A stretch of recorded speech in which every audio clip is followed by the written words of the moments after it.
Hi, everybody. It's Laura with That's Where I'm At podcast, and I'm here to tell you about my next guest.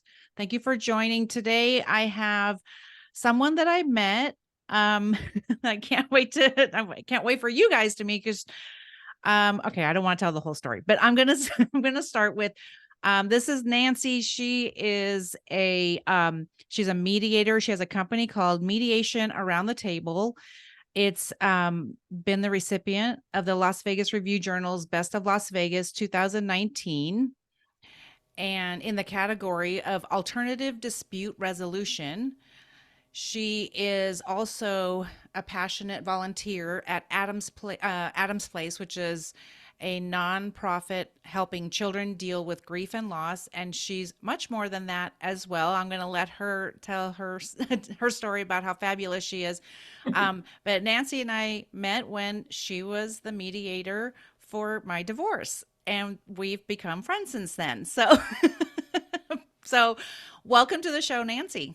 Thank you. I just want to say, Laura, that while I was mediating your divorce, we were not friends.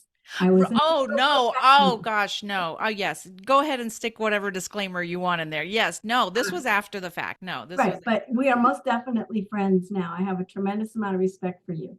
Thank you. I appreciate that. No, there was, when there's people that you just connect with, and so that's kind of what happened with us. You suggested some things and uh, volunteering and stuff, and I checked it out and just kind of happened naturally from there. No, no funny business. No. Okay, thank you. Thank you. I am a professional. That's right. I'm sorry. That's all right.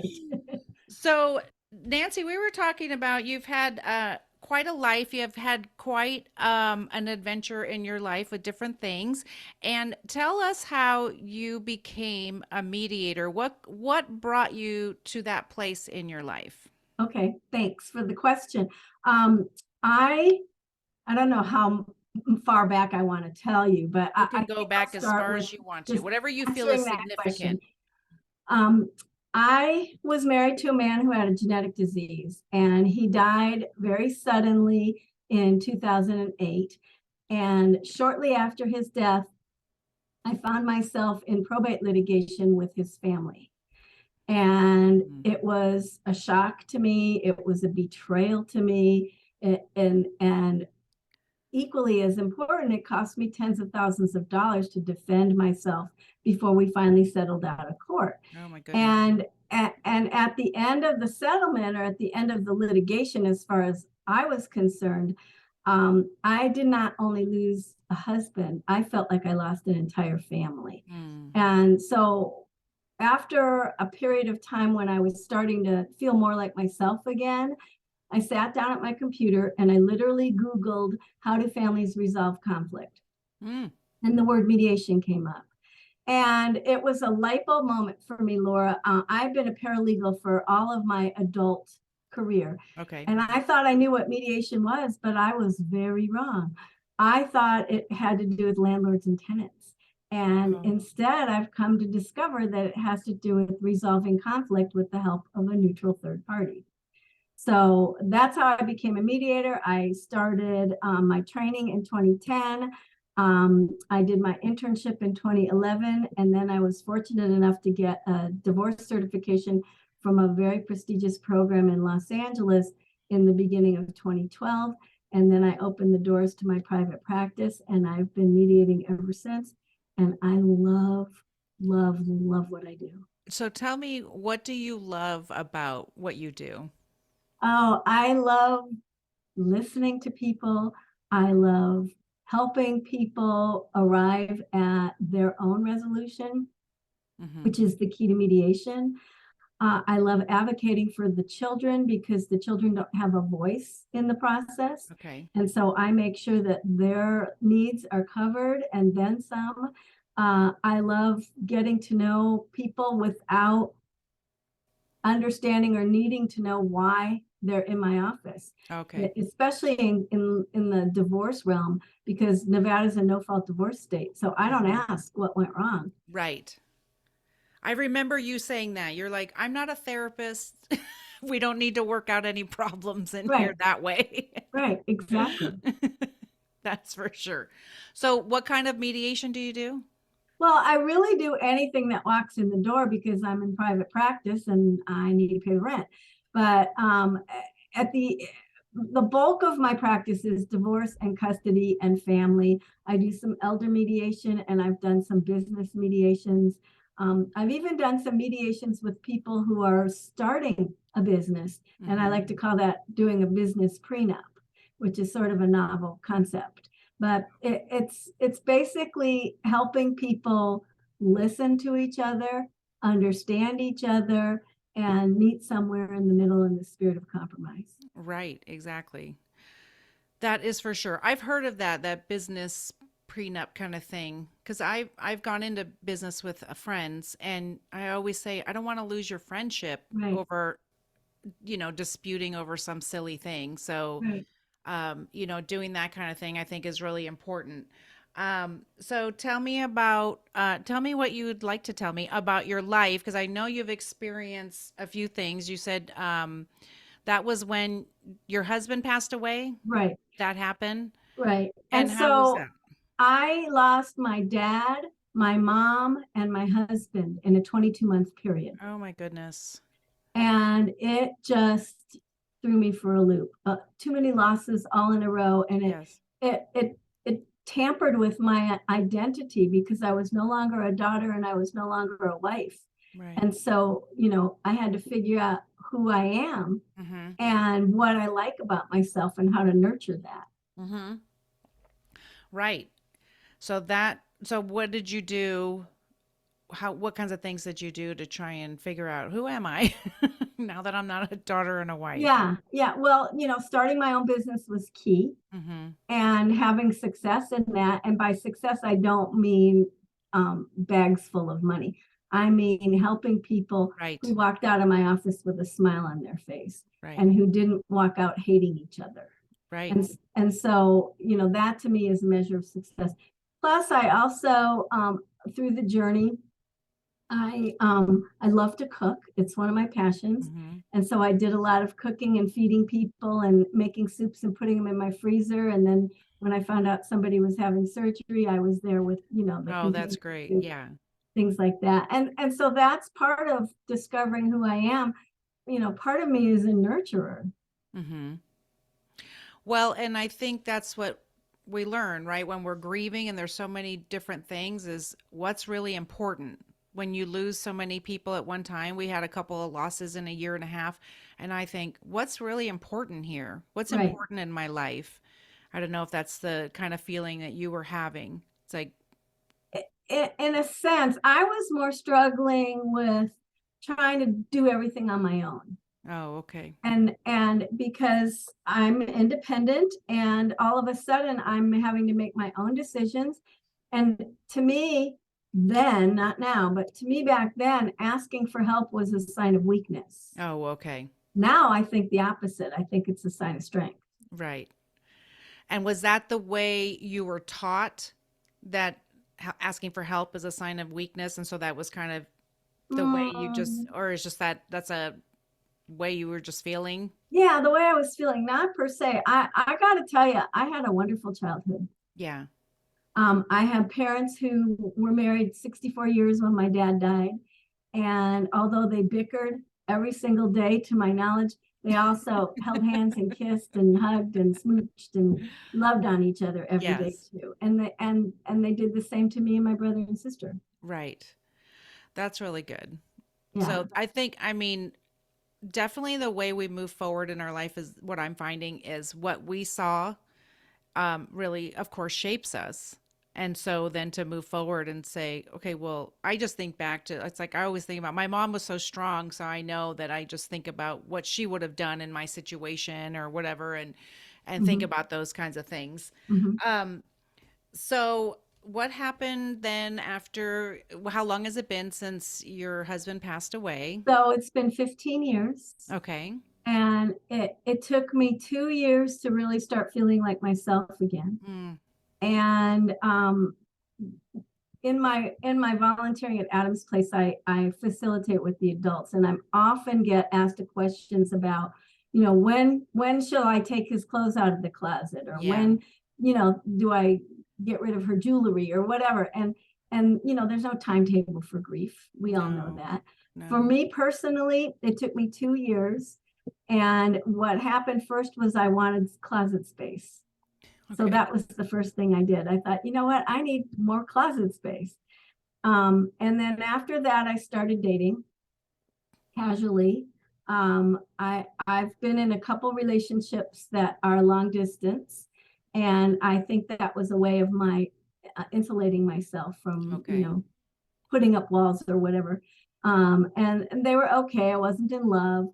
And then about 8 months ago, I fell in love.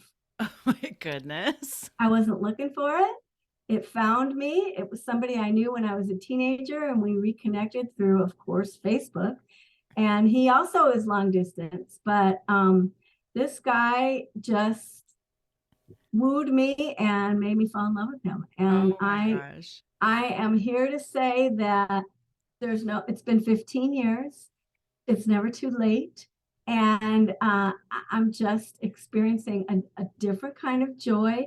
I don't feel like I'm betraying the memory of my late husband. I Hmm. just feel like I'm moving forward. And things just happen for a reason when they're supposed to, right? Right. Exactly. We're all on such a journey. That is for sure. Yeah. What kinds of things did you do during the times that you were struggling, even in those maybe those 2 years, or even other times, even now? What kinds of things do you do that are positive things? Some tips that you could give people who are struggling with either, with grieving, either divorce or widowhood. Yeah. Well, one thing I did, I wish I would have done it better. So this is sort of a retrospective Okay, that's great. clue. I can't emphasize enough how important it is to say yes. Mm, People wanted to include me. And, to this day, because essentially I'm still a single, I'm in right. a relationship, but he doesn't live with me. He's in California. And so I was never hesitant to be the odd number, the extra person. Oh, okay. And that's part of just me being comfortable, but also it's part of saying yes. Hmm. People don't want your company. If they don't want your company, they're not going to ask you, Right. right? So if they're And asking, yeah, they're asking. And so I say yes. that's great. My therapist told me to do that too. She's like, say yes to a lot of good things so that Yeah, you can figure out what you like and let people take you out. I had so many people taking me out to dinner and stuff. I So know. I allowed it. And I another allowed. thing I do, we all talk about gratitude. It's a really important thing. I'm a journaler, as I know you are, Laura, Mhm. and I've been journaling off and on my entire life. But after my husband died, I found it was the best way for me to get the excuse the language, to get the shit out of my brain. Okay.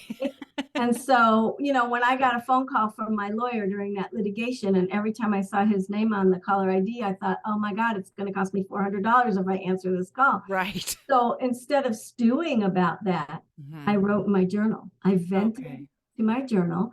And to this day, I write every single night in bed, and always end my journal entry with what I'm grateful for that day. That's And it amazing. doesn't have to be a great big giant perspective. It could be a piece of pizza. Right.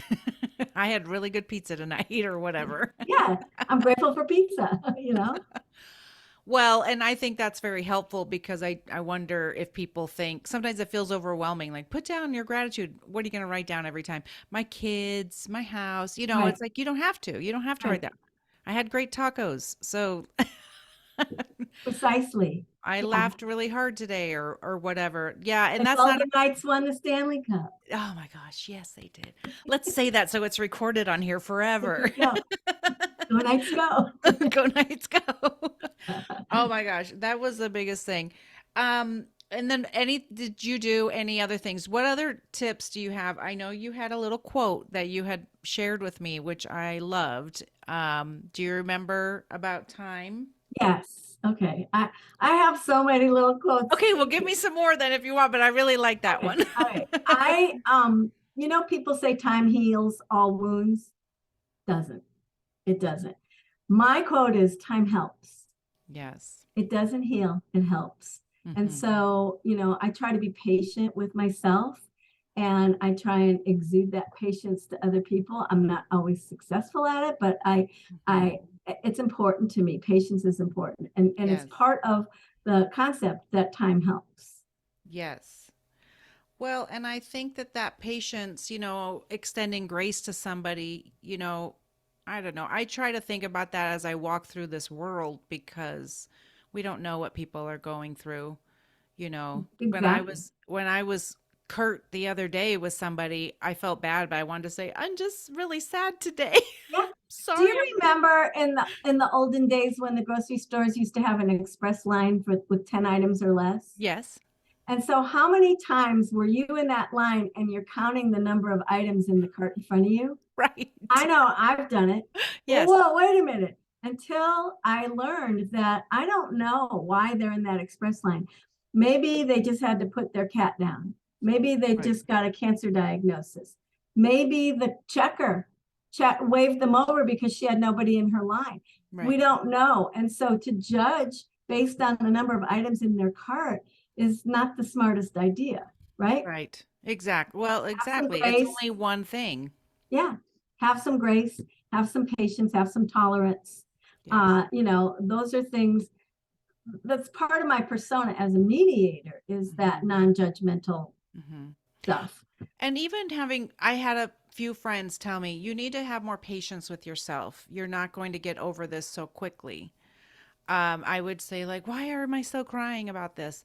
And they would tell me, you need to have more, you need to have more patience with yourself. And I needed to extend grace to myself. And I just, that wasn't a concept that I even thought about. I thought, I'm tough. I can get through this. But no, I needed to extend grace to myself. And so that leads me to a thought about with widowhood. You said it took a couple years to get your husband's clothes out of the closet, but what has the journey been on, even that it's been 15 years? What does that journey look like? What do you have any insight for other people who may go through widowhood? Well, I think the human mind has the terrific ability to diminish pain and enhance joy. Okay. And so as the years go by for me, I don't focus on or barely remember the 15 surgeries he had while we were together 10 Uh-huh. years. Uh-huh. And instead, I remember that we went to a Super Bowl and that we went to Mexico and that we went to Italy. And I focus on the joyful things, even just, I'll never forget one day I came in from work and he was sitting on the couch. The cat was on his lap and he was reading a People magazine and watching Oprah. And I just How thought, cute. this is my dream man. So I remember things like that instead of the surgery and the illnesses and, Mm-hmm. all the things that went along with his genetic disease, the suffering. Mm-hmm. I don't focus on that. Yeah. Rather than focusing on the bad parts. And I think that we tend to do that anyway. I do. When someone passes away, we're like, they were the greatest person Yeah, in the history of the world. But I think it is, for me, it's been a good way to cope with the couple of deaths that we've had, is focusing on that good stuff because there's nothing you can do about the bad. At right. this point, there's nothing you can do. And If it's the it, same goes for divorce because a divorce is a death of a marriage, right? yes, And yes, so, instead of focusing on how awful it was at the end, yes, maybe you can isolate a few happy memories at the beginning, right. or when your children were born, or something like that. And it just maybe you're tricking your brain a little bit, but so what? Right. And I think that's really good because, well, we do have to think of, we do have to get those thoughts on, I think from the Bible, I say that you take them captive because we have to stop ourselves sometimes from veering off the cliff into all the negative things and go, everything was terrible. And my therapist does tell me that. She's like, okay, well, write down some good stuff. Yeah. We can't wallow in the sadness. It serves no purpose. Yes. Well, Yeah. I think there is a time, and of course, we don't need to live there forever. We can visit, I think, but not live there. Right. I want to circle back because Yeah. you were talking about quotes and you were talking about how we treat ourselves. Yes. And I have a dear friend, Christina Aldan, who is an international keynote speaker and a TED talker and all of that. And she periodically shows me a slide that she uses a quote from me in her presentations. And the quote is, "Tell yourself the truth in the kindest way possible." Oh, And that's that's really something good. that, we need to be honest with ourselves, right? We Right. can't, there's a difference between, living in a little pink cloud of, unicorns and rainbows and all of Right. that, Right. and being brutally honest with ourselves. And Yes. so the middle ground is kindness. Yes. And we have to treat ourselves with kindness. One of the things I have done is try to be honest with myself, but not beat myself up Right. and say, well, how can I move forward? How can I change that? How can I be better at that? If it's something that I feel I need to change, Yeah. because there's no point in just, like you said before, wallowing in this negative thing, even about myself. There's no point in that. Just Especially about yourself. yeah, how can I correct this?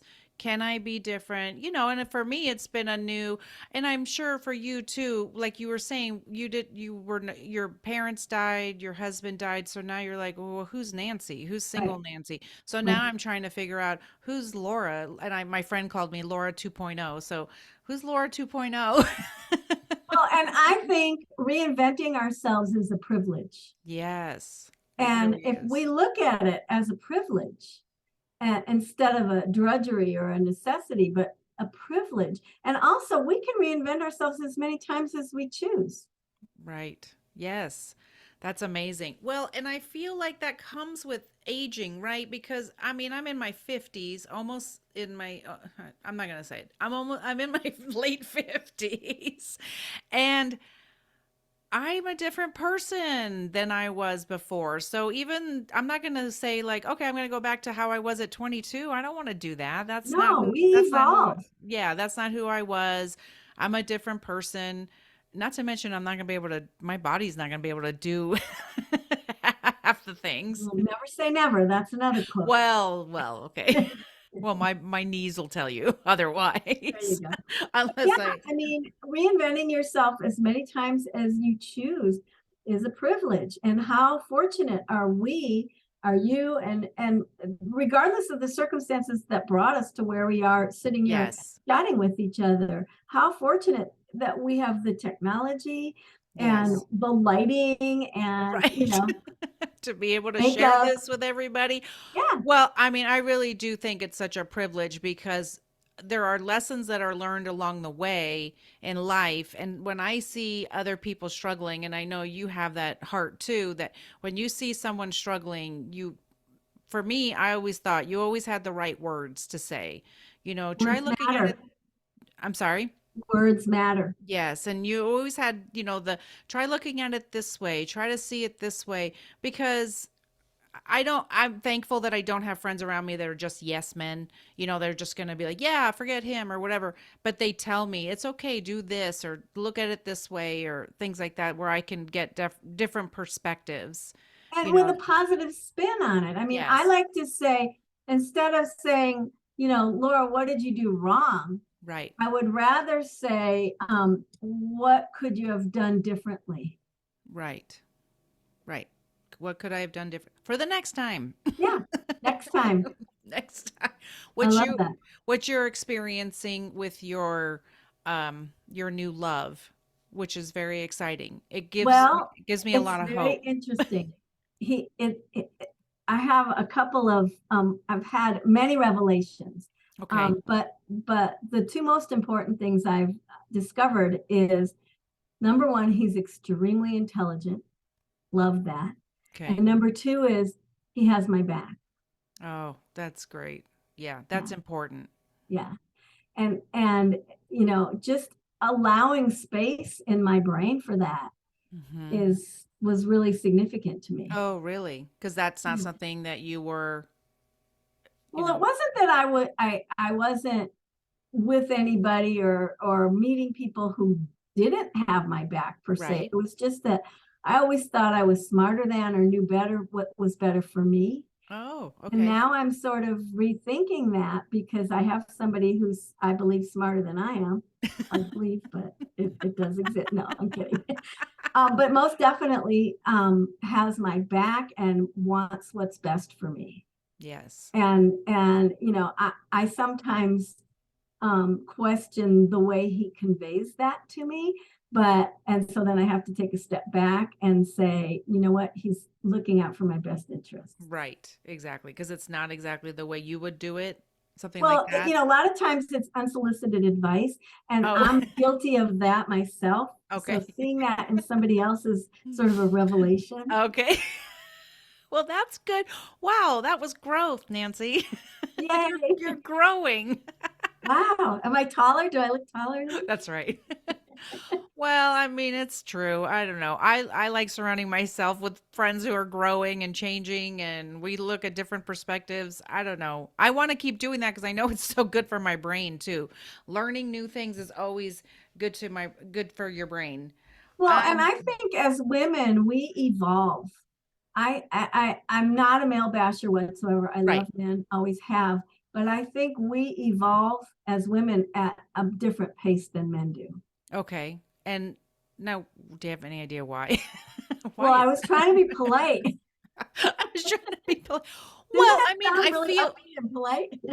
well, listen, I think that women we're just created differently. We have a different we're nurturers and stuff. And so I don't know if that's part of that perspective where we're more introspective and we are willing to, and I don't know if it's also a societal thing too. Men aren't as encouraged to seek therapy or think about their childhood or whatever, where women we're sitting around they think we're sitting around talking about bras and tampons or something. I don't know what they think we're talking about. Again, we love men, but we're just saying.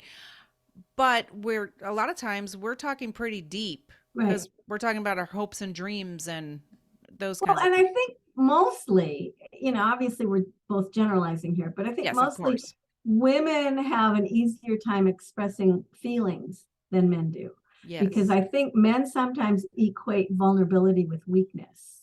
Well, and societally too, it's more accepted for women to express their feelings and say something about their feelings where in society it's not always as safe for men to do that. Right. And Right. yeah, so Yeah. it's Quit limiting. acting like a girl.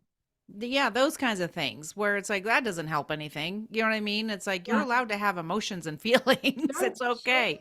And vulnerability to me is not a sign of weakness. It's just No, the opposite. it actually is. It really is. Did a lot of healing with Brene Brown, and she talks a lot about vulnerability, and very much that's what it is. Yeah. It's actually a strength. Yeah. So, it doesn't feel like it in the moment. That is for sure. And that sort of dovetails into another little, not maybe not a quote, but maybe it's a piece of advice that going along with the say yes when you're Okay. asked Okay. is ask for help. Oh, okay. If you Yes. need help, ask for it and Yes. be specific. Would you mind going to the store and getting me a couple of bottles of water or Hmm. something like that? Because when we struggle, the people who are closest to us want nothing more than to help. Right. And how many times, I don't know about in your situation, but in mine, after my husband died, people would call me and they would say, let me know if I can do anything for you. Right. Well, and that goes back to the vulnerability. I felt like asking somebody for help was a sign of weakness. No, I got this. I can do this. Right. And I Exactly. realized that none of us is in this world alone. And Hmm. so asking for help is really a sign of strength. You have to be specific about it. And the same goes in reverse. If you're going to offer, Laura, is there anything I can do to help you? Right. You're going to say, no, I'm good. But if Right. I were to say to you, Laura, I'd like to bring you lunch. What day's better for you, Wednesday or Friday? I love that. And I talked about that with another friend that we did an episode on grief from the death of her parents, and we kind of talked about that kind of thing. That was one of the things I loved when my mom passed away. The people who didn't ask me what I needed but said, "I'm dropping dinner off," because at the time I could be vulnerable, but I actually couldn't even process what I needed. Exactly. We don't know. No, and I didn't know what to say. I'm like, all I wanted to say was, I want my mom to be alive. That's Right, the only thing I could right. think of. I'm like, I think I need to eat somewhere in there, but I didn't even process that. I'm like, I don't care. You know what I Yeah, mean? So that is the hard thing. And so that was one of the things that, without shaming anybody, and we don't want to shame anybody. It's information to it for us to be vulnerable and say, yes, I could use a meal, or I need somebody to whatever, walk my dog or whatever, because I can't even get out of bed. I'm so depressed or right, whatever it is. right. Those, And so asking is really key. But by the flip side, offering, you were saying, yeah, I need to walk my dog or something like that. yeah. But I recently read an article. I think it had something to do with a concept called grief groceries. Oh, okay. And what this article said was, if I was to call you up and say, Laura, when you go get takeout, where do you like to get takeout from? Uh-huh. And then go there and get you a $20 or $40 gift card and drop that gift card off at your house. So Right. it's asking a question that's going to lead to giving help without being asked for it. Yes. And to me, giving help is Yes. such a joy. When I can deliver a $40 Taco Bell gift card to you, Yes. it makes me happy. I am telling you. And that was one of the things that you talked about when we talked before, about that you felt like giving back helps. And how is that how you got involved with the organization Adam's Place, to Yeah, yeah. helping other people who are grieving? Yeah, I went to a luncheon and a woman was speaking about the organization. And I thought, because we didn't touch on this, but I'm also a writer. I write a blog every week. I've been doing it on my website for more than 7 years. And my idea to volunteer at Adam's Place initially was to write the story of the lost loved ones for their website. Okay. And so I started doing that, and one thing led to another. And I became the facilitator for the adults who bring their children there. Hmm. And I've been doing it for more than 5 years. And it is just so fulfilling to me. And part of it is um, I can't even explain how these terrible, tragic stories that I hear that make my journey look comical almost. They're so tragic. And yet these people uplift me. They lift me That's up by their amazing. strength and their resiliency and their willingness to put their children first. And That's so, amazing. yeah, that's another thing. If you are struggling, give something back, Yeah. volunteer. Whatever is a passion of yours. If you like to read, go read to a first grade class or Right. to a assisted living facility. If you like Yes. animals, volunteer at a shelter or a veterinary clinic. If you have a medical background, find the free clinic and volunteer there. I mean, there's a Yeah. million places. And as a volunteer, you are so appreciated and it makes you feel so good about yourself. It really does. My sister and I, it was during COVID that my mom passed away at the beginning of 2020, so we couldn't do much, but we created, I don't know how many vases and flowers and whatever, and we took them to assisted living for Mother's Day, because we wanted to honor our mother. And we went there, and even we weren't allowed in because it was COVID and everything. But just even that, they were so appreciative. Yeah, The front staff was like, and we felt so good making just bouquets of flowers for people who were mothers, and we didn't have our mother. So we wanted to honor her that way. And it felt really good. Of course, we cried through the whole thing, but that doesn't matter. That's okay. We wanted to honor her, and it was so good to do that. So I that's know that you talked wonderful. to, yeah, it was really good. And And so for women that are going through pain right now, yeah, if you can just try it once to volunteer, Three Square, always looking for volunteers. It's a right, magnificent organization. right. Try it once for an hour or two. You don't have to commit to a weekly or a monthly Right. or even a lifetime, but try it once and see how it makes you feel. Yeah. And I always did that with my kids. And even to this day, just a couple months ago, one of my friends has a nonprofit here in Las Vegas.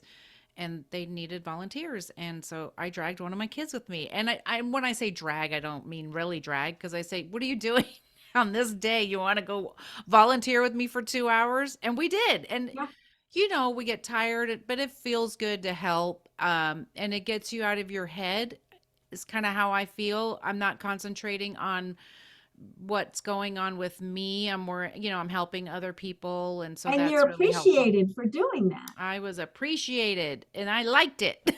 So I mean, that we was all nice. I want to be liked being appreciated. appreciated, and if we're feeling like we're being taken for granted, volunteering is a really good way to get past that. Yes, that is for sure. Do you have any other tips for people going through a hard time? I know we talked on one of them I wrote down was a compliment journal. Now, Oh yeah, was that different than a gratitude journal? I read about this. I don't do it myself, but I Oh, thought it okay. was a great idea. Somebody was saying in this article that they keep a compliment journal, and anytime somebody tells them something nice about themselves, I love your earrings, Laura, they write it down and in all in one place. And it can be something as simple as I love your earrings, or it can be, Laura, your perspective just brings me joy, or you pulled me up out of a negative space. Whatever it is, if you write that compliment down, and then in a time when you're not feeling so positive, Right. you open up that compliment journal and just read a little bit about the nice things other people have Wow. said about you. Yes. Don't you think that would make a difference? Yes, and actually I think I'm going to do it because words of affirmation is definitely one of my things. I've learned over the years. I've had um, people who have said in the past, because sometimes as women, if I say, "Oh, Nancy, your hair's so cute," oh no, I didn't wash it or whatever, we like dismiss it away. And someone said to me, can you just say thank you and then deal with whatever you're dealing with on your own time? And I was I Did I say that to you? Because no, that's you didn't. something that Is that I feel something you really, would say? it Okay. is, and I just learned that lesson recently. Well, no, I had someone said it to me years ago, and every once in a while I just go, do you, like someone will say like, "Oh, this shirt is so old and I don't, whatever." And I go, "Can you just say thank you?" Yeah, And they go, "Oh, that's a great sorry." message. Just say thank you. Don't, accept the compliment. And Yeah. maybe now, if I do this as well, if we think about keeping a compliment journal, Yes. then we're registering it in our mind differently, because we're saying, "Oh, I got to remember Yes. to write that down later." Yes. No, seriously. I really want to do that because I have friends who have said such nice things to me, not to just placate me, but nice things about me because in my last year or so dealing with the divorce and the demise of my marriage, it was hard to remember where and I felt good, because I really enjoy words, and that wasn't always something that was given, and so I lost kind of sight of that. And so I think this would be really good and healing for a lot of people. And then this came to my mind just now. If you don't have a lot of people around you giving you compliments, then I think you should start giving compliments, Absolutely. because I think that actually helps. And people feel kind of awkward sometimes, but I'm very thankful that whenever you and I have talked or gone to lunch or something, you say something nice about me and I say something nice about you, and we both have been, thank you. We Yeah, don't just go, oh, no, yeah, no. yeah. But I mean, that's something you can teach yourself. And Yes. I have nieces who, from a very early age, and I believe my sister-in-law was the one who taught them that, they would always find something nice to say about everybody. That's And nice. I remember one time they were they were looking at this guy that I was, relationship is irrelevant.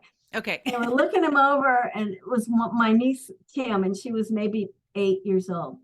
And finally, she said to this man, she said, "I like your watch." And it Oh, was like she was she struggling to was find struggling. Like, something what can nice I to say nice say, about this? but she found something. And if you get in the habit of that, it's not a struggle. Yes. Yes. And words matter. What you said, Laura, I'm passionate I about that as well. there's been times where I'm in a grocery store and I literally will say to somebody, "Oh my gosh, I love your shirt." And they just like light up. I know. over, and it might not be anything exciting. It might be a t-shirt or whatever, but I'm genuine on, oh my gosh, that color is so pretty on you. Yeah. And I've that has had to be a practice because I wasn't always this way. I was very negative early on and years ago. I was very negative, and this is what I always say, I got sick of myself one day and said, I think I could maybe try it. And it was really awkward at first to say compliments, and people get feeling weird, but it was part of the growth process. And now I feel like I am a very positive person, but not in a toxic positive way where everything's sunshine and roses all the time. I know that life's tough sometimes, but I am genuinely a positive person. But you shifted into that. I had Yes, an I did. experience, an epiphany when I was 13 years old. Mm, And, I talked about my parents earlier that they bickered every day. yes. And one time I was listening to them fight, and it dawned on me at 13 that my dad was an optimist and my mom was a pessimist. Okay. And I said to myself, I'm going to be more like dad. And at the beginning, it was a conscious choice, but shortly thereafter and continuing to this day, it's who I became and who I am. Yeah. And so we can flip that switch. Yes, we can. We do have to teach, but the studies about the brain, we don't need to go into all that, but the studies of the brain show that you can train your brain to do something else. So it's never too late. We're not just going to get old and our brains are going to shrivel away. We actually have to make a conscious effort. Why do you think doctors say, play Sudoku or, Right, do a crossword puzzle right. or, and the biggest thing is trying new things, which when you are hard on yourself, you don't want to try new things. And people say, like, how do you know technology? Because I love to play with technology. I said, I just touch every button. I just touched all the buttons until something happens. Or I go on YouTube and I learn a new thing and I stop telling myself, I don't know this. I started saying, well, I don't know it yet. And Love that. I I love don't have to be an expert in that. everything. We can walk around this world just knowing a little bit more than we know now, and it helps our brain. Absolutely. And instead of saying, I've always done it this way, Yeah, it's a I have a killer of friend like dreams. that. It's And a killer of dreams. yeah, she says, I've lived my life up until now and everything's been fine. So why should I blah, blah, blah. Yeah, And I don't subscribe to that theory at all. yeah. I love the push every button theory. Love That's it. I know. I said if the computer asks you, do you want to delete the computer? Just tell it no. Because Right. I did. It's And that's okay. something that older people, and I hesitantly lump myself in that category because I Okay. am. A lot of us are afraid. We get more fearful as we get Yes. older. Oh, Yeah. I'm going to ruin everything if I push this button. And Right. the reality is you won't. Right.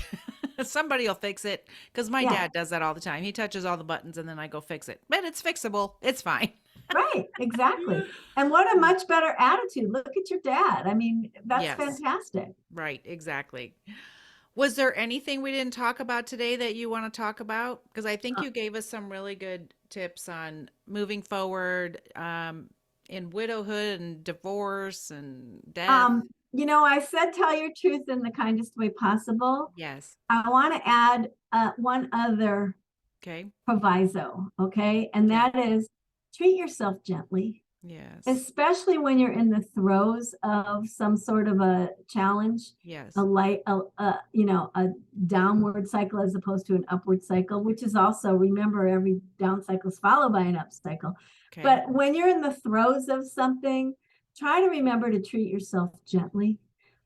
Instead of saying, oh, I'm such an idiot and I should have and I wish I Oh, would that's have, great. Yes. treat Yes. yourself gently. You use the word grace. That's one of my new favorite words. Yeah.